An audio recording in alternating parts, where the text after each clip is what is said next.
now we're going to have our a real treat. Now we have an issue that is very important for U.S.-India relations, and that is sustainability. Stanford is in particular a place that's great to talk about sustainability because of our new school, the Doerr School of Sustainability. And we have two fabulous speakers here to talk about how India looks at sustainability, but also how the United States and India are partnering to make for a greener, 21st century. So with that, I'm excited to introduce our speakers. So our first speaker is a man who many of you most likely know, is the Dean of the Sustainability School, Dr. Arun Majumdar. And our other speaker is the chairman of the Greenko Group, one of India's most exciting green technology companies, Mr. Anil Kumar Chalamalasetty. And they will be moderated by a good member of our SIPEC team, who's actually a PhD candidate in the School of Sustainability. So Sai, take it away. It's an absolute honor and a privilege to be sitting with Dean Arun, Mr. Anil. It's two of the biggest names, I think, when you talk about sustainability in India. Dean Arun needs no introduction at all. He's the inaugural dean of the Stanford Doerr School of Sustainability. He did graduate work in Berkeley, but we will not hold that against him.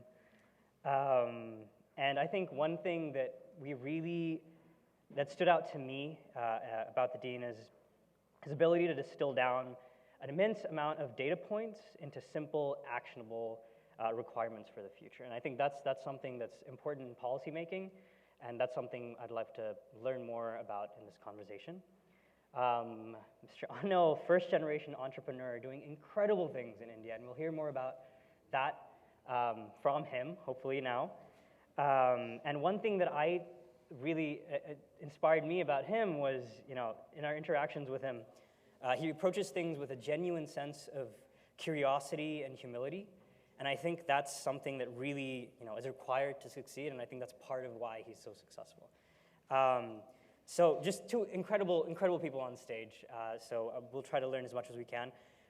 We'll start with just some introductory questions. So the dean, in one of his speeches over the last couple of days, he mentioned we have to act on sustainability with the urgency of now, and he quoted the late MLK on this. And so just a general question to the both of you on the urgency of climate change and the environmental crisis. How quickly do you think India must act, and how broadly do you think we can achieve this goal of 45% reduction of emissions by 2030? Please.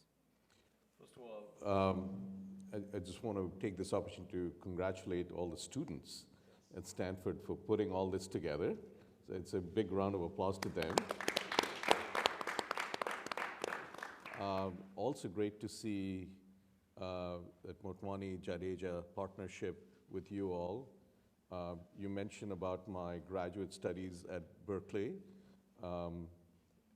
Rajiv and I were grad students together, and where is Asha? I don't know if she's here. So Asha, we have known each other, and here's where we'll give away our age, for about 35 years.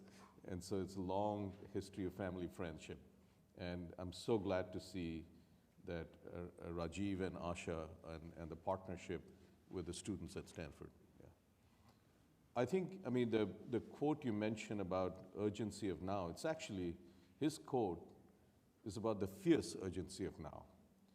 And he obviously, made this comment at a different time for different reasons. It was about the civil rights movement, and he said, you got to get going, and you got to do it now. And I think you can see the same urgency related to climate issues. Yesterday I mentioned about the next couple of decades are going to be super important. And because it's like COVID, if you don't handle it early enough, it's going to get worse. And the impact of climate is really, the tropical regions are going to feel it much more than the temperate regions like out here. Here we may get a few extra rain once in a while, which we did last year. But frankly, the heat and humidity waves and the other floods and things like that the glaciers melting. I mean, this is going to be serious. And I think in addition to the decarbonization, the adaptation issues are super important. And because we don't want people to suffer or die. And I think that balance between, it's not really an either or, it is an and.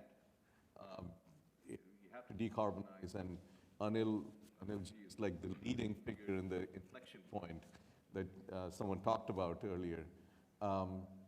That's the decarbonization part.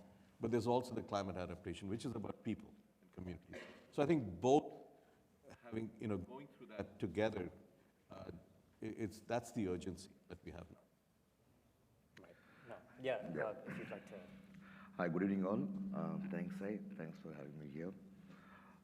Try to articulate as best as I can, but as Arun Ji was explaining as a professor, I can't able to put through in.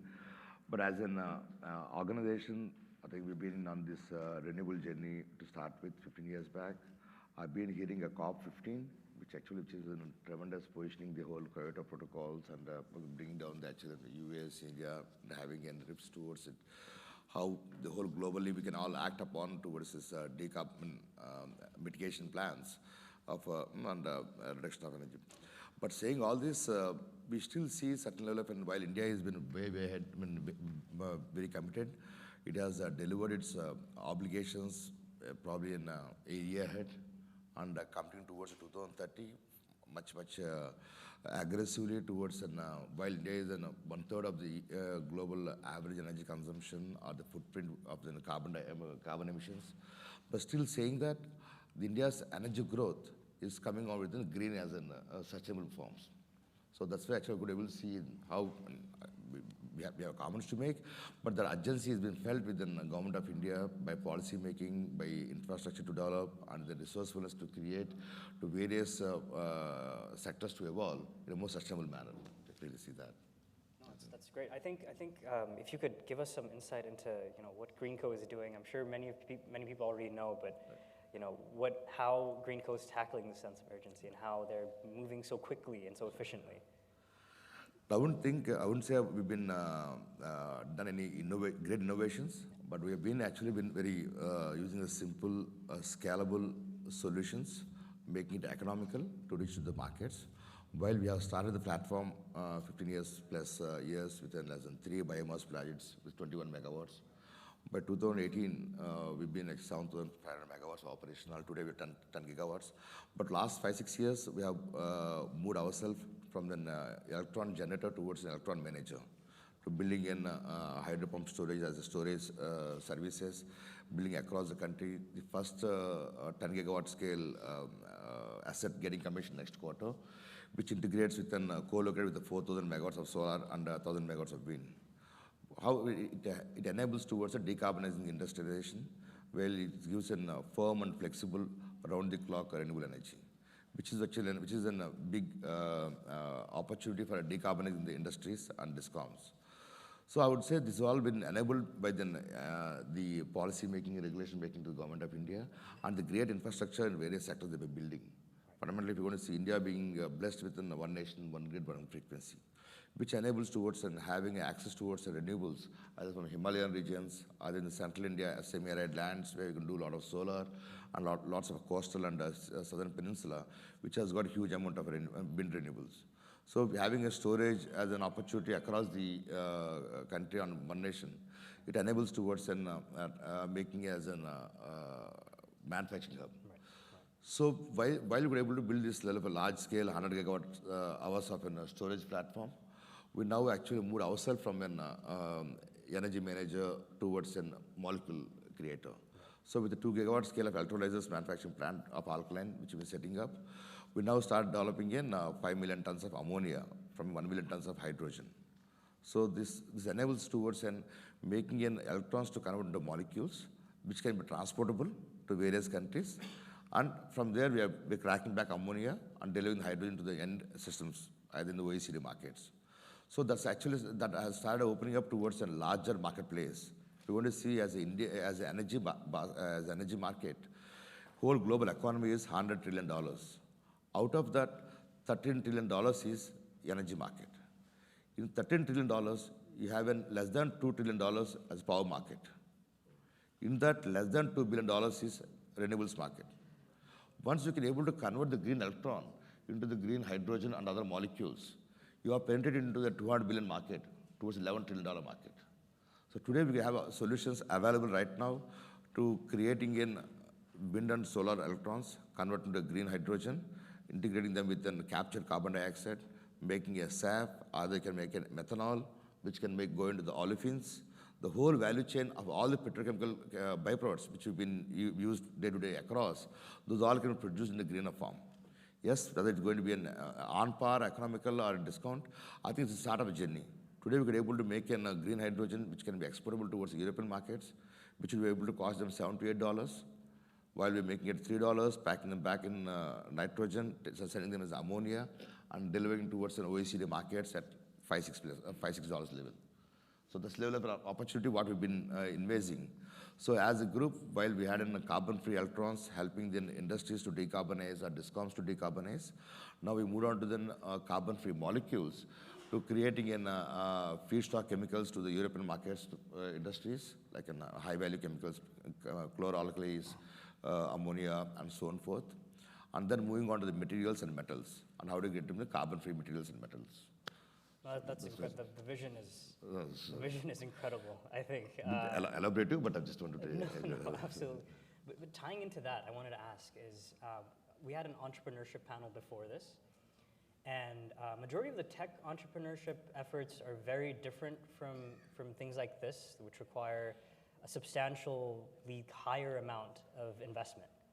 I'm sure that's a topic that someone else had asked about earlier as well. And I wanted to ask, Dean Arun was on the leadership for ARPA-E, which is, I think, in my opinion, one of the coolest things ever. How do you think India can implement how can India fund high-risk, high-reward green technologies and green entrepreneurships so that we see more startups such as Greenko popping up? First of all, I just want to build on what Anilji said, and to give the context of the times we're living in. Each of the we are going through a paradigm shift. If you go look at the automobile industry, going from gasoline and diesel to electrification after 100 years, it's a tectonic shift in that whole auto market, right? You look at the electricity generation, solar and wind are becoming the cheapest way to produce electricity, outperforming many of the other ways, fossil-based. This is a tectonic shift as well, except that the grid was never designed for renewables, which is why the storage is so important. So if you look at the sectors, whether it is renewables, whether it's storage, pumped hydro is the cheapest way to store electricity, and there are at least 10 technologies, 10 sectors, each of them a few $1 trillion per year sector. And we are at the cusp of these new sectors being developed. So if you're an entrepreneur and you have enough life ahead of you, unfortunately I'm too old for this, you cannot find a better time. And that because the semiconductor industry is a few $1 trillion. We're talking about 10 of those starting simultaneously. And that's the opportunity, right? So you asked about ARPA-E. ARPA-E's job, was to create technologies that are not following the current learning curves, right?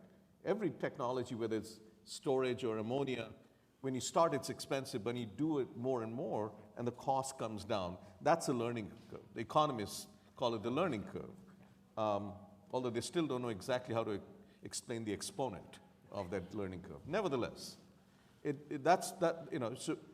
ARPA-E's job was to create new learning curves, which initially may look expensive, but have the potential to be cheaper than the current state of the art, and so that it becomes disruptive. Right. Because at some point, if you really want to change the paradigm, there will be disruption. Yeah.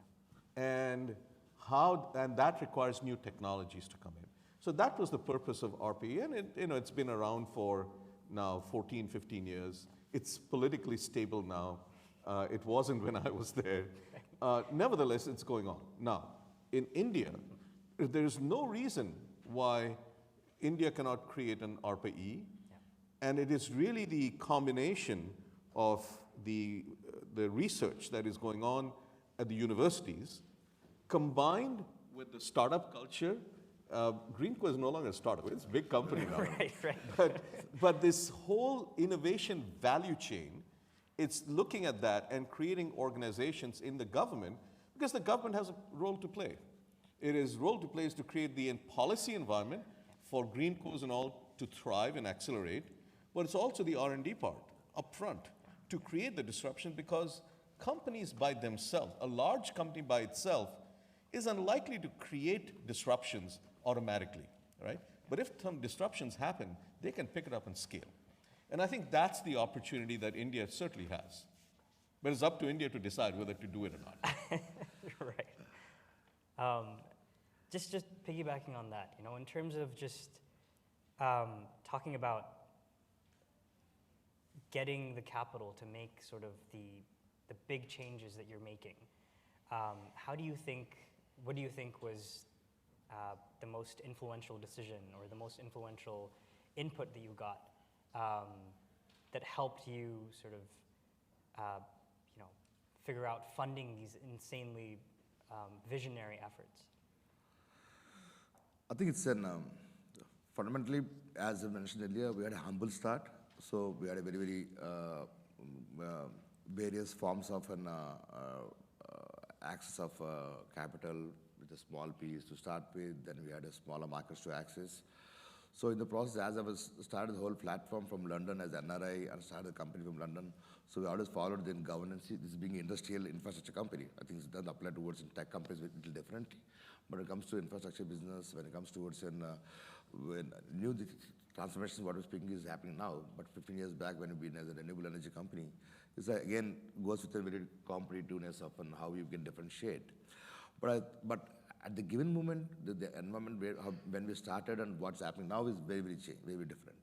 Today, the whole opportunity of the global is the change and impact. What are the ideas? What are the business models you have?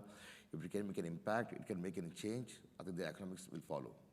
Once that commonness can be built, I think there's enough capital, like I would say, for an net zeroing efforts, when probably we require less than $25 trillion per annum in total. Per annum, less than $4.5 trillion per annum next 6 years, which we can 100% achieve this net zero thought process. But saying that there's $300 trillion just between the funds of Sonia funds, it can be in various forms of funds. The capital is available, the market is there, and the needs are there in every sector. It's all that we need to have a right articulation, right business model to deliver what your objectives have been designed for. I'm pretty sure that small to large, capital, especially being this part of the world, you have huge access to capital. Right. Absolutely. No, that's a great take. Everything's just there. You need to have right focus, determined to deliver things. Absolutely. Oh, that's great. Moving on to that, I think we can talk a little bit about, we know partnerships with governmental entities, with academic institutions is very important for developing these new technologies, for implementing them in the markets. What do you think, in your opinion, for Greenko? What was the most important partnership, or what was the most important, whether that be an academic institution, whether that be financial institution? What do you think was the best sort of synergy that helped? No, it's a very good point. My first time been to US was 1998, which is something like 25 years back. And from that time to my 6 months earlier, my visit, I might have been lived in US, but I came more than a dozen times. Maximum I was here for 25 days in total, my 25 years. But last 6 months onwards, a year onwards, I was trying to understand the universities, how academia is integrated with an industry in US. That fascinated me. And that actually from last 1 year onwards. So parallelly, we have a huge gap in how the academia in India works and industry works. Though there's a recent shift into the ministry and who was pushing to change the new policy with as a new India-wise. Mr. Dharmendra Pradhan, HRD Ministry.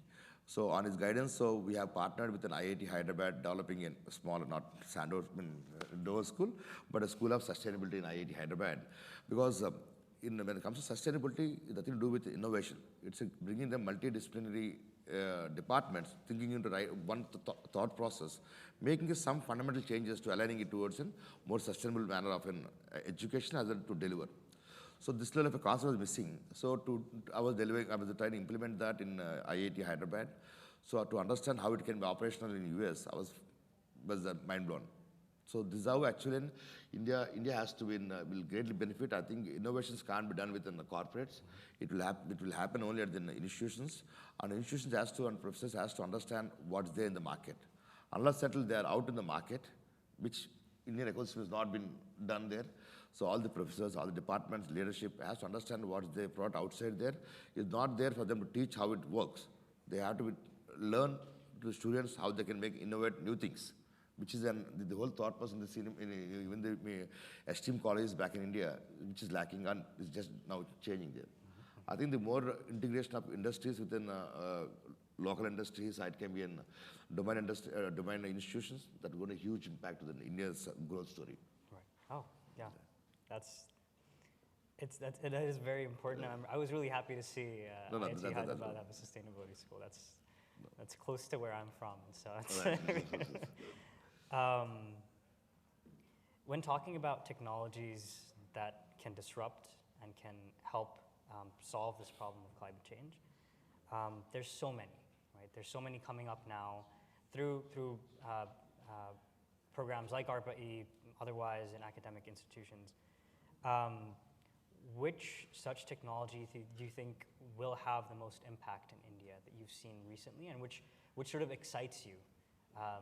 Whether that be dealing with resilience, whether that be dealing with water, biodiversity, CO2 sequestration, or any of these, which do you think is one tech that really you think has the capacity to go the distance and make a difference? Well, I mean, I think what we are seeing right now is the integration of renewables. I mean, there are multiple, as you said. What Mr. Kant talked about yesterday, 500 gigawatts. That's a big number. Just so you know, the US electricity capacity, the US grid, is 1,000 gigawatts. Okay, so India needs to be at that scale also, and so which is about 2 or 3 times the current capacity, something like that. Yeah. The total capacity will be. So here's the opportunity that India offers and has, is that the US infrastructure is already built, right? And we are kind of replacing coal with, renewables, et cetera, right? But in India, it's all new. And it can, as Mr. Kant pointed out yesterday, and correctly so, that it has the opportunity to showcase how an economy at that scale and a country at that scale can create a pathway that is different from what the global north and the west has gone through. And in that process, create an economic showcase, de-risk the process, because any change is risk. We may talk about innovation out here, but if you go to Wall Street, they say, innovation is risk. And so the cost of capital will go up. And so I think de-risking that and using that as a showcase is a huge thing. So, renewables is certainly part. Electrification of transportation. And the transportation in India is very different from transportation out here. Most of the people go in two or three wheelers. 2 or 3 wheelers, you can take the battery home and recharge it and bring it back, and you can use it for power outages as well. So there's a lot of multiple use for that, which is unique to India. I think the use of agriculture, so let me back up a little bit. There is no question that we will have to remove CO2 from the atmosphere, and someone should get paid for it, because of the fact that CO2 lifetime in the atmosphere is several hundred years. So it's like a giant capacitor that is accumulating this CO2, which has come mostly from the global north, right? If the Indian agricultural sector, in addition to growing food, and I call this Green Revolution 2.0, in addition to growing food, and being not only, as Mr. Kant pointed out, not only self-sufficient, but exporter of food, if in the process it can develop using agriculture as a mechanism to take the CO2 out, put it back in the soil, they should get paid for it. And that is a trillion, at least $1 trillion per year market that is yet to be exploited, right? So there are many such things. Hydrogen, as you pointed out, Anilji, hydrogen is a growing market, the green hydrogen or electrolytic hydrogen. It's been around, but today it's only but like 5% of the US market. And the question is, how can we bring the cost down to be competitive to a fossil fuel-based thing? At the end of the day, whether we get a carbon price or no, or whatever policy, if you make it cheaper and better and faster, it's going to happen. And so that's the whole idea of innovation. Yeah, yeah. Is there any technology that? No, I think when, as Mr. Arunji was mentioning, Dean Arun was mentioning about the needs and impact. When you're going to see this green hydrogen or green molecules, which are going to displace or replace the petrochemical outcomes of petroleum products, then we are seeing the whole global south countries getting taking an opportunity of it. Today, what I was mentioning of $13 trillion market was from the predominantly being served by the oil and gas producing countries.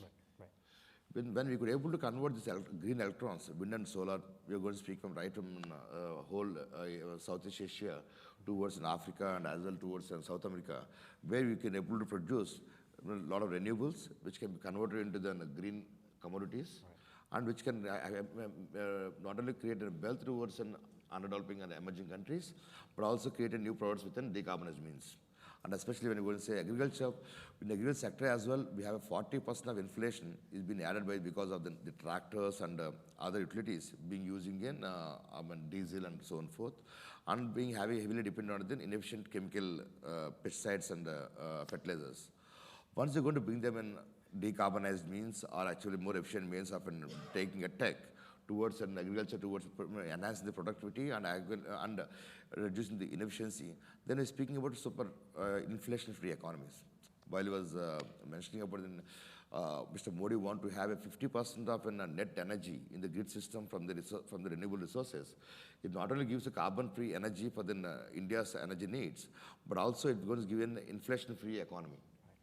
So while India has been going towards 8-9%, 7% of a GDP growth, but it's always had a huge inflation because it actually has got a huge exposure towards global imports of oil and gas. Right. So when it's going to reduce that lesser dependent on towards it, having inflation-free resourcefulness, then we're going to see a lot more economic power for India to grow faster. Yeah, no, that's big level impacts that things that you don't think about would be affected by this. One point that actually over the last couple of days, again, Dean Arun mentioned, he mentioned that 60%, I think 60% of Fortune 500 companies have pledged to meet climate goals, but they have no real plan.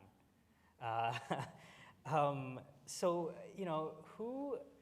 who can help develop these plans? I know Greenko is probably, their whole goal, their whole aim is sustainability in the environment. So that's separate. But like, how do you think these 60% of these Fortune 500 companies could even? Well, I think first of all, I'm really glad they made a commitment. Okay. So I think that it's like, as I always say, it's like marriage. You have to make a commitment first, and then you got to figure out the details. So it's important to make the commitment. The details are not easy. Yeah. The countries have made commitments. And we ask the question, do countries know exactly how to navigate? The answer is no. Yeah. If you look at what the United States has done, the bipartisan infrastructure law, which has had more popularity than the Inflation Reduction Act, nevertheless, those two have been created, right? The Inflation Reduction Act is basically a bunch of carrots, the incentives. Now, that's all really important. Hydrogen has an incentive, $3 a kilogram, and so a lot of hydrogen companies are now coming to the United States from overseas, which is fantastic, right? But you can't change the whole economy just with carrots.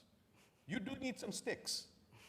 and the sticks have not been, they are the first things that got dropped from the original bill, right? And if you go back in history, and the infrastructure in the United States got created by the New Deal during Roosevelt time after the Great Depression, right? And it was not one or two bills, it was a series of bills that had to be created. And I think that's what is needed. Unfortunately, our Congress is not quite functional at this point. Hopefully after the election, before the election, nothing is going to happen.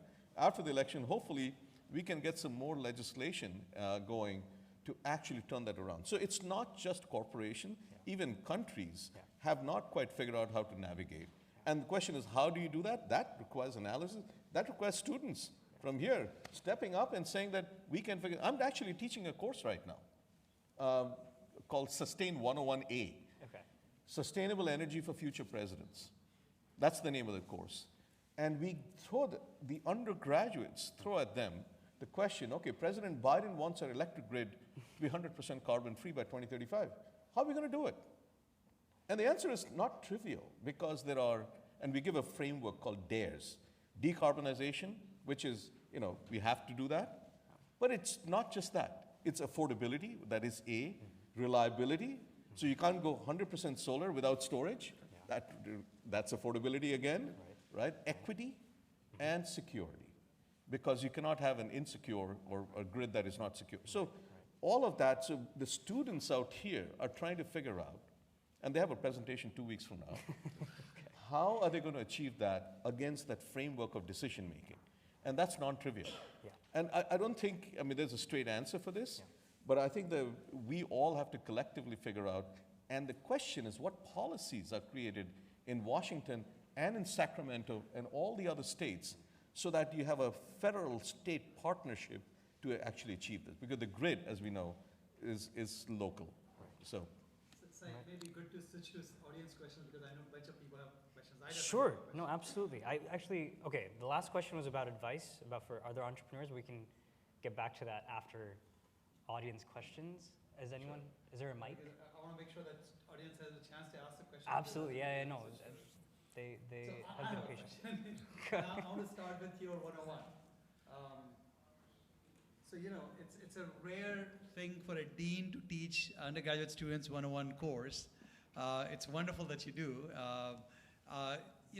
This session, this conference is about US-India engagement, and of course the title is India's path to environmental sustainability, but you have deep experience right here in the US. When you think about this critical technologies partnership between US and India, and you think about the next generation of innovators, because innovation is going to be critical to that, what do you think that young innovators on both sides of the ocean can do to learn together and to collaborate together to solve the challenges that may be common to both of these countries? in my opinion, collaboration is a contact sport. It doesn't happen over Zoom. It can, continue over Zoom, but it really needs contact. And I really think that there's an opportunity out here to have, in addition to the graduate students who have come from India, of course I came like that, there's a reverse thing that needs to happen. Americans need to go to India to really understand how the world actually works in that part of the world. Because sitting out here in Palo Alto, as much as I like this environment, it is a bubble. And one has to get out of the bubble to realize how the world really works. And what are the issues that Anilji and all really care about, right? So this exchange of people is super important. So if anyone's handling the visas and all, please get this fixed. Because this is, you need that people. And this is not just for energy and all, this is for security, this is for economic growth, and many other sectors. So that's number one. Number two is that there will be innovations coming from here where, they have been maybe Stanford or Berkeley or someone, or MIT, but that needs to scale. The market growth is in India. That's where scaling happens. I mean, I had the opportunity to visit Mundra with the Adanis. It's just amazing. They're putting a solar and wind farm at one place that is 15 gigawatts capacity. 15 gigawatts. That's a whole of California capacity in solar and wind at one location. And they're making solar panel manufacturing out there, wind turbine manufacturing, all. That scalability is where India really comes in at this point. Not to say there's no innovation going on, but I think you will see with that exchange of people, you'll see innovations and scaling going both ways. And I think that would be a really healthy, just like we have seen for software and semiconductor. Well, semiconductor is a little bit one way right now, but nevertheless, that exchange, and because both are trying to figure out how to change our economy to a cleaner, to low carbon economy. So a quick follow-up to that. Do we see a Stanford IIT Hyderabad partnership in the future? Absolutely, absolutely. Why only IIT Hyderabad? Your alma mater, IIT Bombay. Bombay, so it can be many to many. I think that's how it has to be. Many to many. Many to many, right? Yeah.